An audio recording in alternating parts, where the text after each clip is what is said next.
আসসালামু আলাইকুম। নারিক্স কুইজিনে আজকে আমি আপনাদের আরেকটা নতুন নাস্তার রেসিপি করে দেখাবো। তার জন্য প্রথমে আমি আলু নিয়েছি, আলুগুলো খোসাগুলো ছাড়িয়ে নিচ্ছি।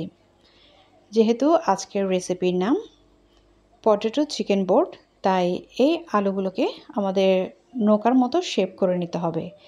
এই আলুগুলো খোসাগুলো ছাড়িয়ে এখন আলুর ভেতরের অংশটুকু আমি একটা চামচের সাহায্যে তুলে নিচ্ছি। ঠিক যেরকম নৌকা থাকে ওইরকম নৌকার মতো করেই এভাবে করে নিতে হবে। যখন সবগুলো আলুর ভেতরের মাঝখানের আলুটুকু তুলে নেওয়া হয়ে যাবে, তখন এই আলুগুলোকে চুলার মধ্যে একটু ডুবো তেলে ফ্রাই করে নিতে হবে।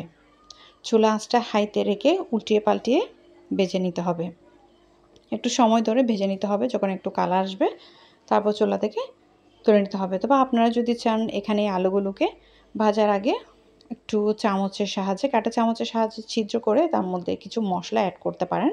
এতে এটা খেতে আর একটু ভালো লাগবে। তারপর যখন এই আলুগুলো ভেজে নেওয়া হয়ে যাবে, তখন এই আলুগুলোকে আমি যে বেকিং ট্রের মধ্যে আমি বেক করব তার মধ্যে কিছুটা পরিমাণ তেল ব্রাশ করে নিয়েছি, যাতে বেক করার পরে আলুগুলোকে যাতে খুব সহজে তুলে নিতে পারি। তারপর এই ভাজা আলুগুলোর ভেতরে আমি কিছু টমেটো সস দিয়ে দিচ্ছি। টমেটো সস দিয়ে দেওয়ার পরে এর উপরে আমি রান্না করা মাংসের কিমা দিয়ে দিচ্ছি। এখানে আছে মুরগির মাংসের কিমা। আর এই মুরগি মাংসের কিমাটা আমি কিভাবে করেছি তার রেসিপি আমার চ্যানেলে আছে, আপনারা দেখে নিতে পারেন।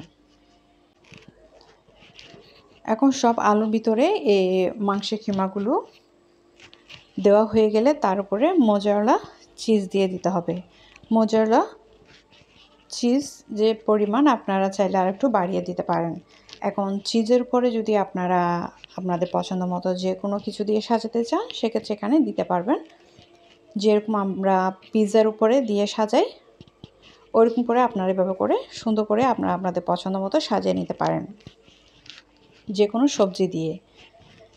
তারপর আমি এগুলোকে চুলায় বেক করে নিব। চুলায় আমি একটা হাঁড়ির মধ্যে স্ট্যান্ড বসিয়ে এটাকে আমি আগে থেকে একটু করে গরম করে নিয়েছি। যখন গরম হয়ে যাবে তার মধ্যে আমি এই বেকিং ট্রেটা বসিয়ে চুলা আঁচটা লো থেকে সামান্য একটু বাড়িয়ে দিয়ে ঢাকনা দিয়ে ঢেকে অপেক্ষা করব চিজটা মেল্ট হয়ে যাওয়া পর্যন্ত। যখন চিজটা মেল্ট হয়ে যাবে, গরম গরম অবস্থায় উপরে আমি কিছুটা শুকনো মরিচের গুঁড়ো ছড়িয়ে দিচ্ছি দেখতে সুন্দর লাগার জন্য। তারপর এরপরে আপনারা খেয়ে নিতে পারেন। এই রেসিপিটা আপনারা চাইলে অতিথি আপ্যায়নে অথবা বিকেলে পরিবারের সবাই মিলে চায়ের সাথে উপভোগ করতে পারেন।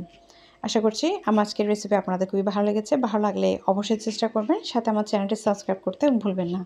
আমার পরবর্তী রেসিপিগুলো দেখার নিমন্ত্রণ জানিয়ে আমি এখানে শেষ করছি। আল্লাহ হাফেজ।